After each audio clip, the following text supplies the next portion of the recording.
நான் ஒரு விஷயத்தை சொல்றேன், இந்த உலகத்திலேயே மிக அற்புதமானது எது தெரியுமா? பெண்களுக்கு சொல்லுகிறேன், எப்பொழுது உங்கள் மனம் சந்தோஷப்படுகிறது தெரியுமா? சுதந்திரமா இருக்கும் பொழுது. சுதந்திரமா இருக்கிறோமா?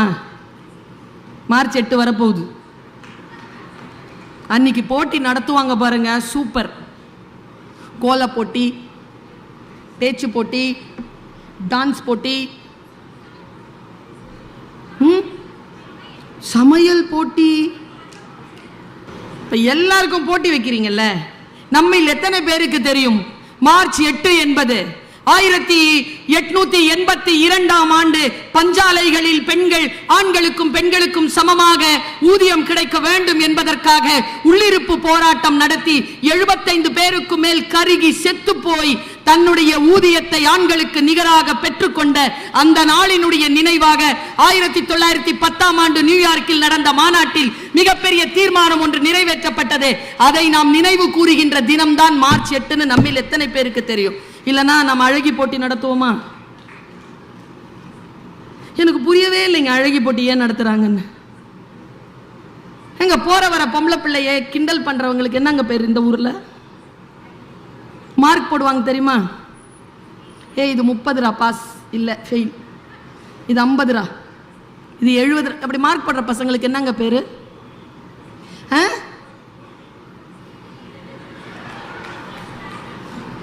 அதே பொம்பளை பிள்ளைங்கள மேடையில் நடக்க விட்டு கோட் சூட் போட்டு அதே மார்க் தானே போடுறாங்க. என்னைக்கோ யோசிச்சிருக்கோமா?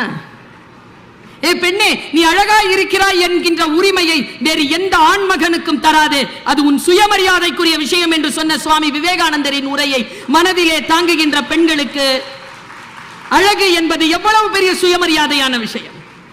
நான் இன்னைக்கு காலையில தான் ஒரு மீட்டிங்ல குழந்தைகளுக்கு, ஆண் குழந்தைகளும் பெண் குழந்தைகளும் கூடியிருந்தார்கள் ஆயிரக்கணக்கில். அவங்க கிட்ட சொன்ன பெண் குழந்தைகளை பார்த்து சொன்னேன், பெரிதினும் பெரிது கேள் சொல்றோம்ல, எது பெரிய விஷயம்? நாம எங்க மிஸ் பண்ணிருக்கோங்கிறத சொல்றேன் நான். இங்க அது செய்யல. நாங்க வந்தாங்கன்னா எங்களுக்கு ஷால் போத்துவாங்க தெரியுமா?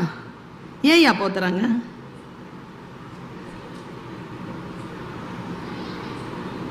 அந்த பையன் சூப்பருங்க, ஒரு மரியாதைக்கு அவன் சொன்னான். இப்ப நான் என்ன சொல்றேன், நான் ஏற்கனவே ட்ரெஸ் பண்ணிட்டு தானே வந்திருக்கேன், ஏன் போத்துறாங்க?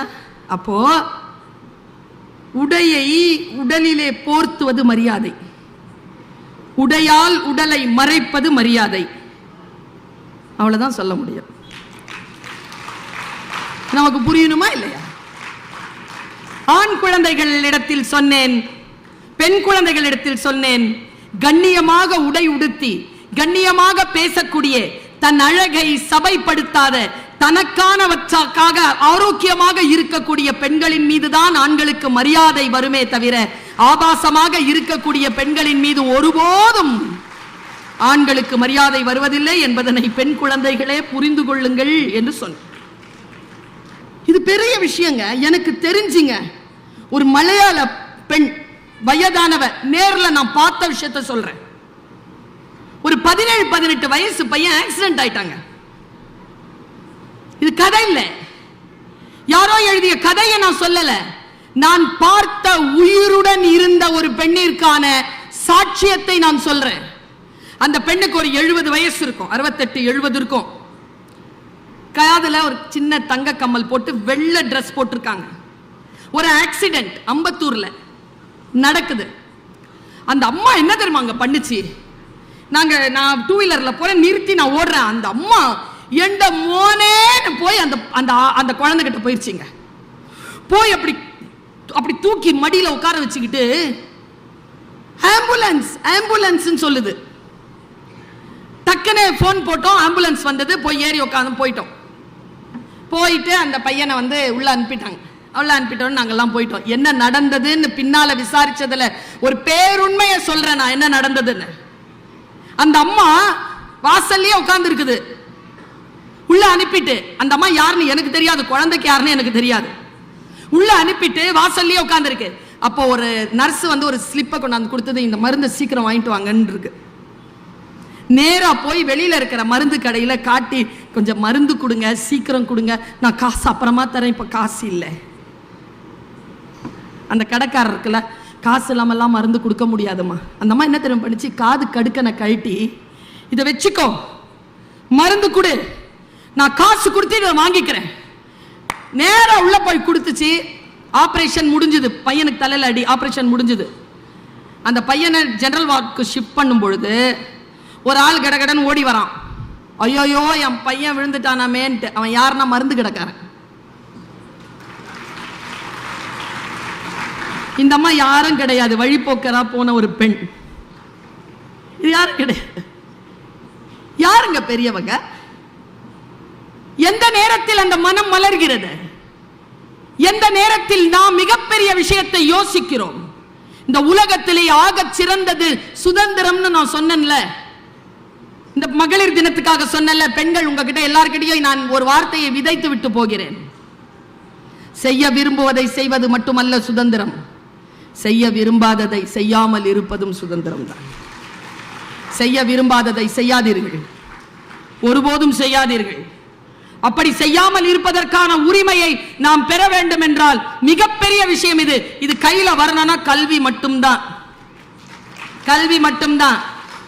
நான் 2 வரலாறுகளை சொல்றேன். ஒரு 4-5 நாளைக்கு முன்னால தினத்தந்தி பேப்பர்ல வந்த ஒரு மெசேஜ். நீங்க வேணா போய் 3 நாளைக்கு முன்னால இருக்கிற தினத்தந்தியை பார்த்தீங்கன்னா அது வந்துடும். 1988ஆம் ஆண்டு ஒரு அம்மா, பெருசுன்னு சொல்றேன்ல, எது பெருசுன்னு சொல்றேன், ஒரு அம்மா கேஸ் ஒன்று போட்டிருக்கு. 1988ல ரிசல்ட் எப்போ தெரியுமா வந்தது? 2024. 36 வருஷம். 36 வருஷம் கழிச்சு ஹைகோர்ட் தீர்ப்பு கொடுத்திருக்கு. என்ன கேஸ் நினைச்சீங்கன்னா நீங்க ரொம்ப சந்தோஷப்படுவீங்க. என்ன கேஸ் தெரியுமா? அது செலினா ஜோன்ஸ், அந்த அம்மா பேரு. யாரோ ஒருவர் செய்கிறார்கள், அந்த பலன் நம்மை வந்து சேர்கிறது. நான் இப்படி சொல்றேன், செலினா ஜோன்ஸ் பத்தி சொல்றதுக்கு முன்னால சொல்றேன், நானும் இவர்களும் அவர்களும் இந்த மேடையில் உட்கார்வதற்கும், இப்ப பவா செல்லதுரை உட்கார்ந்துட்டு போனார்ல, அவருக்கும் இடையில இருக்கக்கூடிய வித்தியாசம் என்ன தெரியுமா? ஒரு 30 வருஷம் அவர் உழைச்சார்னா இந்த சேர்ல அவர் உட்கார்ந்துடலாம். ஆனா 1000 வருடங்கள் போராட்டத்திற்கு பிறகுதான் நானும் இந்த பெண்களும் இந்த சேர்ல உட்கார முடியுங்கிற வரலாறு. இந்த போராட்டம் இருக்குல்ல, அது ரொம்ப பெருசு. அந்த போராட்டத்தினால் கிடைத்த இந்த உறுதியை, இந்த சுதந்திரத்தை எப்படி தக்க வைத்துக் கொள்வதுன்னு சொல்றேன். செலினா ஜோன்ஸ் யார் தெரியுமா? 1988ஆம் ஆண்டு டிஃபென்ஸ்ல சேர்ந்த ஒரு நர்ஸ். டிஃபென்ஸ்ல, ராணுவத்துல சேர்ந்த ஒரு நர்ஸ். அந்த நர்ஸ் என்ன பண்றா? சேர்ந்த உடனே அவளுக்கு கல்யாணம் பிக்ஸ் ஆகுது 3 மாசத்துல.